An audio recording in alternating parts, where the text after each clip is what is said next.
만약 어느 날 북한이 선을 넘어 미국을 직접 공격한다면 어떤 일이 벌어질까요?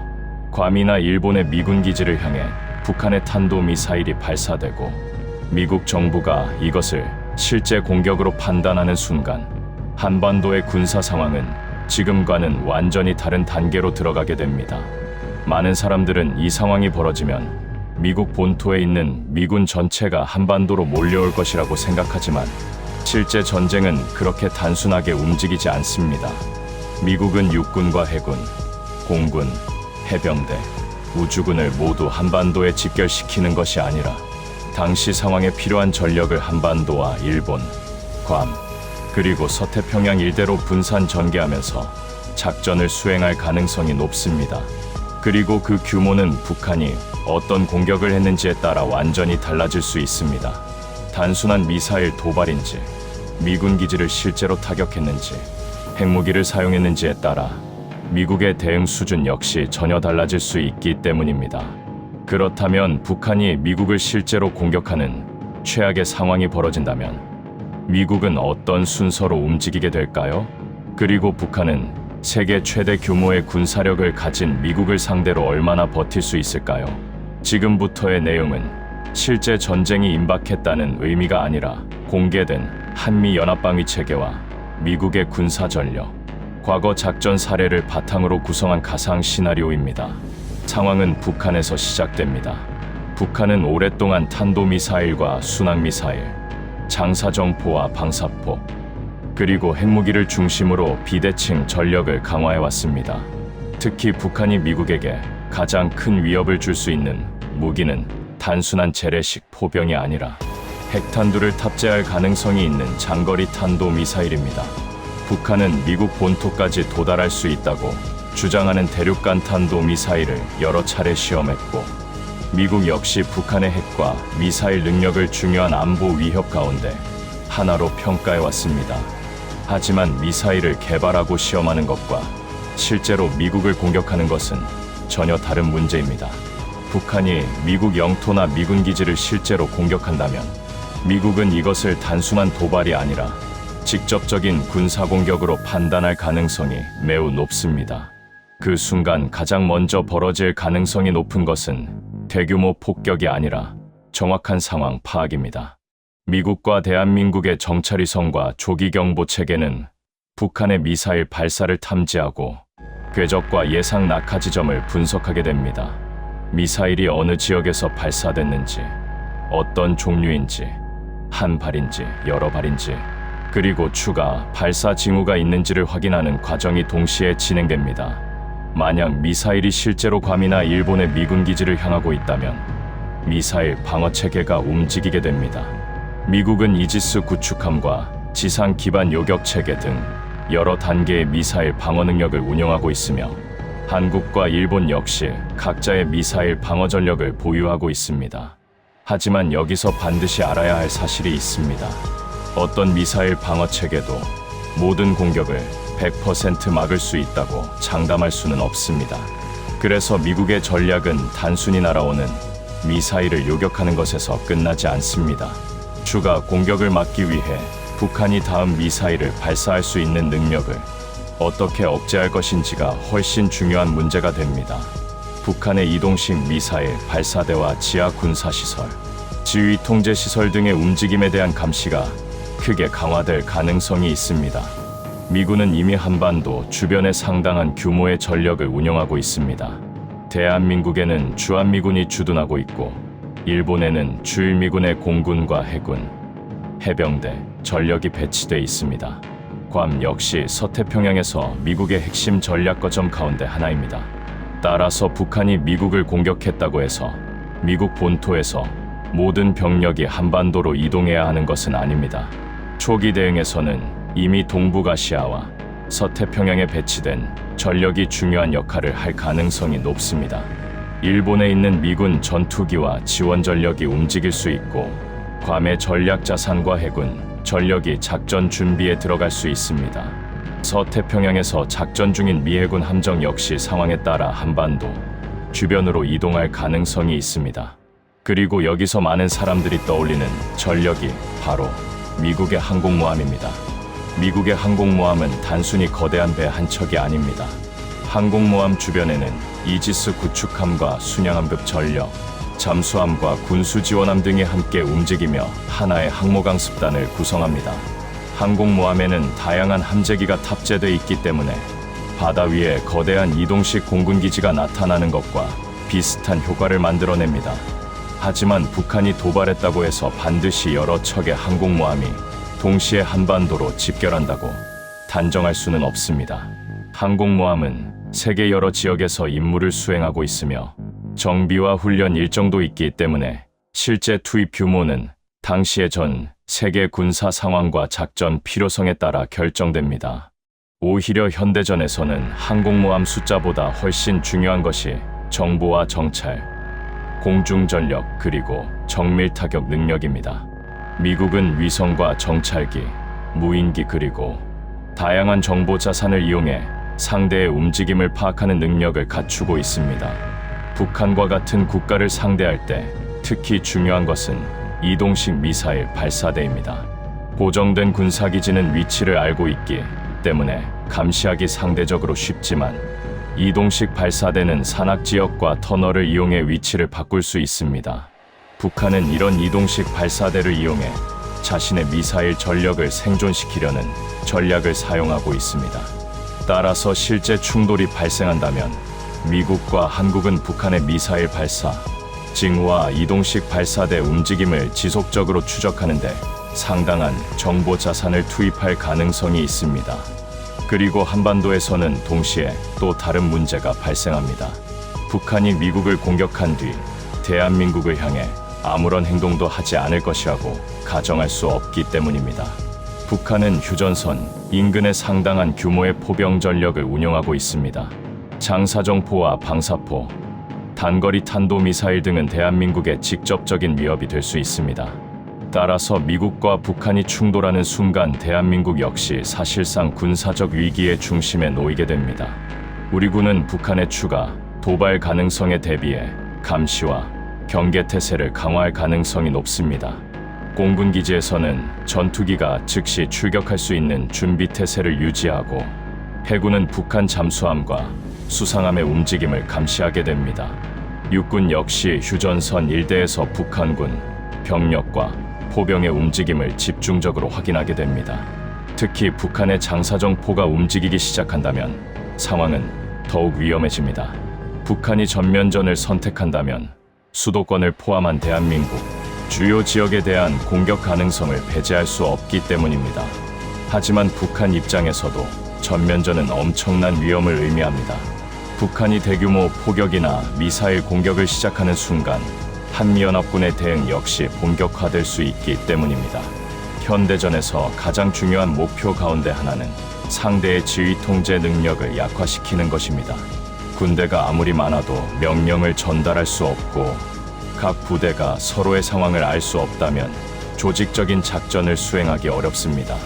그래서 실제 충돌이 확대된다면 북한의 군사, 지휘 체계와 통신망, 레이더와 방공 체계 등이 매우 중요한 요소가 됩니다. 하지만 북한 역시 이런 상황을 오랫동안 대비해 왔습니다. 북한의 가장 큰 특징 가운데 하나가 바로 산악지형과 지하시설입니다. 북한에는 산악지역이 많고 여러 군사시설이 지하에 구축된 것으로 알려져 있습니다. 전투기와 미사일, 포병과 지휘시설을 보호하기 위한 지하시설과 갱도는 북한군의 중요한 생존 전략 가운데 하나입니다. 따라서 미국이 압도적인 공군력을 가지고 있다고 해서 북한군 전체를 단기간에 무력화할 수 있다고 단정하는 것은 위험합니다. 북한은 자신의 주요 전력을 최대한 숨기고 살아남은 뒤 반격할 수 있는 능력을 유지하려 할 것입니다. 그리고 바로 이 때문에 한반도에서의 전쟁은 다른 지역의 전쟁보다 훨씬 위험할 수 있습니다. 북한과 대한민국은 국경을 맞대고 있고 서울과 수도권은 군사분계선에서 멀지 않은 곳에 위치해 있습니다. 미국이 강력한 군사력을 가지고 있더라도 전쟁 초기 북한의 공격으로 발생할 수 있는 피해까지 완전히 막는 것은 매우 어려운 문제입니다. 따라서 미국과 대한민국이 가장 중요하게 생각하는 것은 전쟁에서 승리하는 것만이 아니라 애초에 전쟁이 발생하지 않도록 억제하는 것입니다. 미국이 한반도에 주한미군을 배치하고 전략 자산을 전개하며 한미연합훈련을 실시하는 이유 가운데 하나도 북한에게 전쟁을 시작했을 때 감당해야 할 대가가 매우 크다는 사실을 보여주기 위한 것입니다.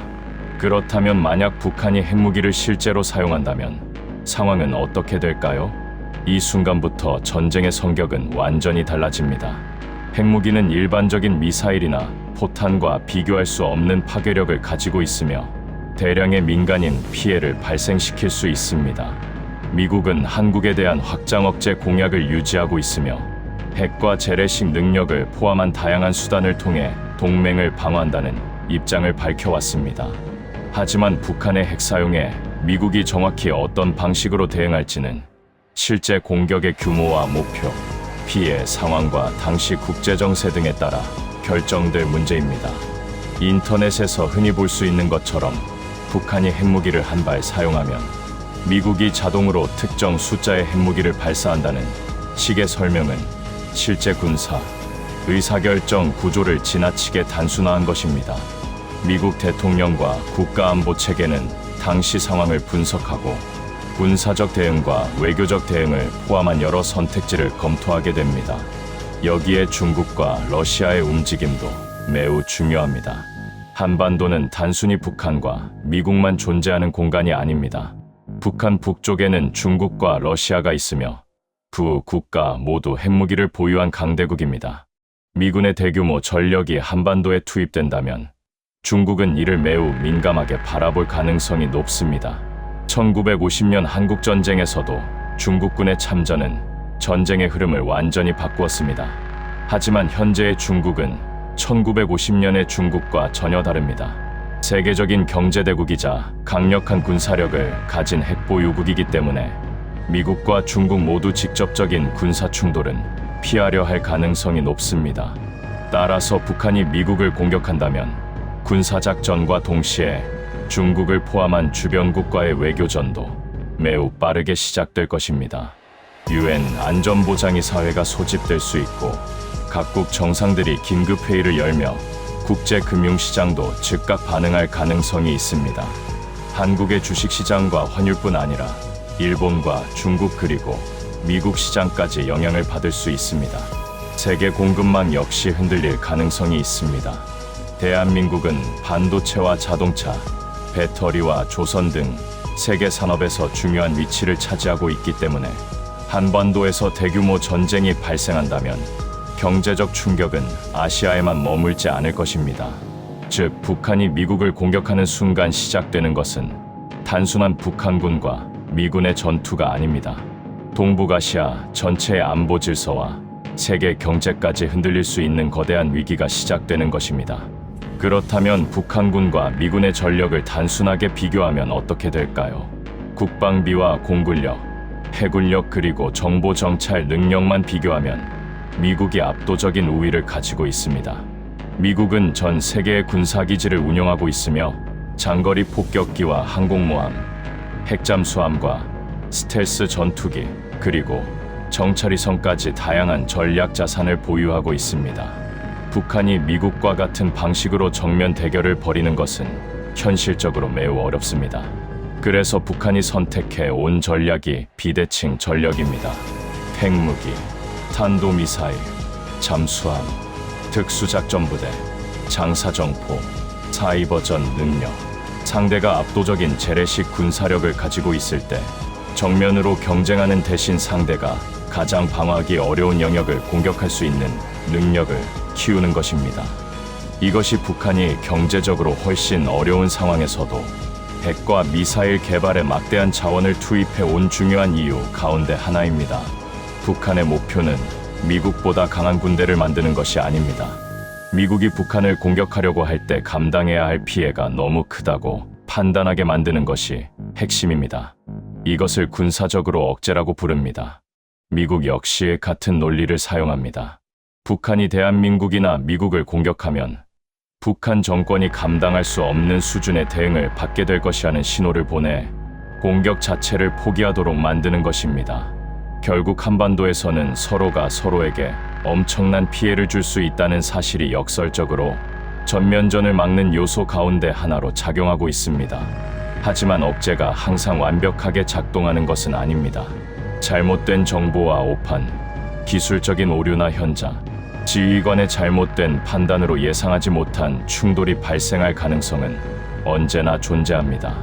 북한이 단순한 미사일 시험이라고 생각했지만 미국이 실제 공격 준비로 판단할 수도 있고, 반대로 미국의 군사훈련을 북한이 선제 공격 준비로 오해할 가능성도 있습니다. 그래서 군사적 힘만큼 중요한 것이 상대의 의도를 정확하게 파악할 수 있는 정보와 위기 관리 능력입니다. 만약 실제 충돌이 시작된다면 미국이 가장 먼저 해야 하는 것은 모든 병력을 한반도로 보내는 일이 아닐 것입니다. 이미 배치된 전력을 이용해 추가 공격을 막고 북한의 의도를 확인하면서 필요한 전력을 단계적으로 증원하는 과정이 진행될 가능성이 높습니다. 전투기와 폭격기, 해상 전력과 미사일 방어 전력이 움직이고 상황이 장기화되면 육군과 해병대, 군수 지원 전력의 증원 규모도 커질 수 있습니다. 그리고 대규모 전쟁에서 가장 중요한 것은 화려한 전투기나 항공모함만이 아닙니다. 탄약과 연료, 식량과 의료 지원, 수송기와 수송선, 정비부대와 통신망, 이 모든 것을 지속적으로 공급할 수 있는 군수 지원 능력이 전쟁의 결과를 결정하는 핵심 요소가 됩니다. 미국의 가장 강력한 군사적 장점 가운데 하나도 바로 세계적인 군수 지원망입니다. 미국 본토와 하와이, 괌과 일본, 그리고 태평양의 여러 기지를 연결하면서 병력과 장비를 이동시킬 수 있습니다. 하지만 한반도에서 실제 전쟁이 벌어진다면 북한 역시 이러한 기지를 공격하려 할 가능성이 있습니다. 한국과 일본의 미군 기지, 그리고 괌까지 북한 미사일의 잠재적인 공격 대상이 될 수 있습니다. 따라서 미군은 병력을 한 곳에 몰아넣기보다 여러 기지와 지역으로 분산하면서 전력을 유지하려 할 가능성이 높습니다. 바로 이 부분 때문에 북한이 미국을 공격하면 미군 전체가 한반도에 집결한다는 표현은 실제 전쟁을 정확하게 설명하지 못합니다. 현대 미국의 전쟁 방식은 모든 병력을 한 곳에 모으는 것이 아니라 필요한 전력을 여러 지역에서 동시에 움직이며 하나의 거대한 네트워크처럼 운용하는 방식에 가깝습니다. 한반도의 전투기, 일본의 미군 기지, 괌의 전략 전력, 태평양의 항공모함, 수중에서 움직이는 잠수함, 미국 본토에서 출격하거나 지원되는 전략 자산, 그리고 우주에서 정보를 제공하는 위성까지 서로 연결됩니다. 북한 입장에서 상대해야 하는 것은 한반도에 있는 미군 몇만 명만이 아니라 이런 전체적인 군사 네트워크입니다. 그러나 미국 역시 북한을 쉽게 생각할 수 없습니다. 북한은 수십 년 동안 한반도 전쟁을 가정의 군사 체계를 만들어 왔고, 산악지형과 지하시설, 대규모 병력과 미사일, 그리고 핵무기까지 보유하고 있습니다. 특히 전쟁 초기 대한민국이 입을 수 있는 피해를 고려하면 한미 양국에게 가장 좋은 결과는 압도적인 승리가 아니라 전쟁 자체가 발생하지 않는 것입니다. 전쟁에서 누가 이길지를 계산하는 것보다 전쟁이 시작되는 순간 얼마나 많은 사람이 피해를 입을지를 먼저 생각해야 하는 이유입니다. 북한이 미국을 실제로 공격한다면 미국은 분명 강력하게 대응할 가능성이 높습니다. 하지만 그것이 영화처럼 모든 미군 병력이 한반도로 몰려와 순식간에 전쟁을 끝낸다는 의미는 아닙니다. 미사일 방어와 정보전, 공중전과 해상작전, 사이버전과 외교전, 그리고 군수 지원까지 동시에 진행되는 복잡한 전쟁이 될 가능성이 높습니다. 그리고 북한이 핵무기까지 사용한다면 그 순간 한반도의 문제는 세계적인 핵위기로 확대될 수 있습니다. 결국 북한이 미국과 정면 충돌하는 상황에서 가장 무서운 것은 누가 더 많은 전투기와 미사일을 가지고 있는지가 아닙니다. 한번 시작된 충돌을 어디에서 멈출 수 있느냐는 것입니다. 미사일 한 발이 또 다른 미사일을 부르고 국지적인 공격이 보복 공격으로 이어지며 다시 더 큰 공격으로 확대되기 시작하면 어느 순간 처음에는 누구도 원하지 않았던 전면전으로 넘어갈 수 있습니다. 그래서 미국과 대한민국이 강력한 군사력을 유지하는 가장 중요한 목적 역시 실제로 그 힘을 사용하는 것보다 북한이 처음부터 공격을 선택하지 못하도록 만드는 데 있습니다. 북한 역시 핵과 미사일을 통해 미국에게 같은 계산을 강요하려 하고 있습니다. 서로가 상대에게 치명적인 피해를 줄 수 있다는 사실 때문에 지금 이 순간에도 한반도의 위험한 균형은 유지되고 있습니다. 하지만 그 균형이 단 한 번이라도 무너지는 순간 북한이 상대해야 할 것은 단순히 주한미군만이 아닙니다. 대한민국의 군사력과 주한미군, 일본과 괌을 포함한 인도태평양의 미군 전력, 그리고 필요에 따라 증원되는 미국의 전략 자산이 하나의 거대한 연합체계로 움직이기 시작할 수 있습니다. 그리고 바로 그것이 북한이 미국과의 실제 전쟁을 쉽게 선택할 수 없는 가장 현실적인 이유 가운데 하나입니다.